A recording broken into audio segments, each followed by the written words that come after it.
હવે આપણે સમજુ બકરીઓની વાર્તા મેં તમને કહી, સાંભળીને બધાએ? હવે એ સમજુ બકરીઓનું આપણે નાટ્યકરણ કરીશું. એક નાનું ગામ હતું.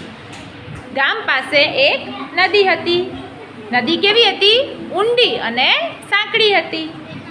ચોમાસામાં એ નદીમાં ખૂબ પાણી આવતું. સામે કાંઠે જવા માટે લાકડાનો એક પુલ હતો. પુલ કેવો હતો?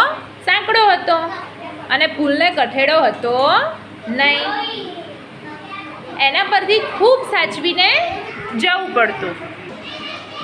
બપોરનો સમય હતો. પુલ ઉપર કોઈ આવજા કરતું ન હતું. એવામાં સામેથી બે છેડેથી બે કૂતરા આવ્યા.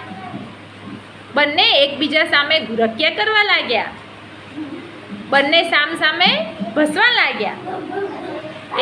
એટલામાં વાત વધી અને બંને ઝઘડતા લપસી પડ્યા. એ તો નદીમાં ઊંડા પાણીમાં પડી ગયા. થોડો સમય ગયો પછી પુલ ઉપર બે બકરીઓ સામેથી આવતી હતી.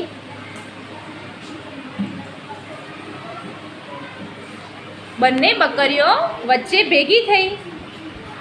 પણ બંને બકરીઓ ખૂબ સમજુ હતી. એક બકરી નીચે બેસી ગઈ અને બીજી બકરી ધીમેથી એના ઉપરથી સાચવીને ચાલી ગઈ.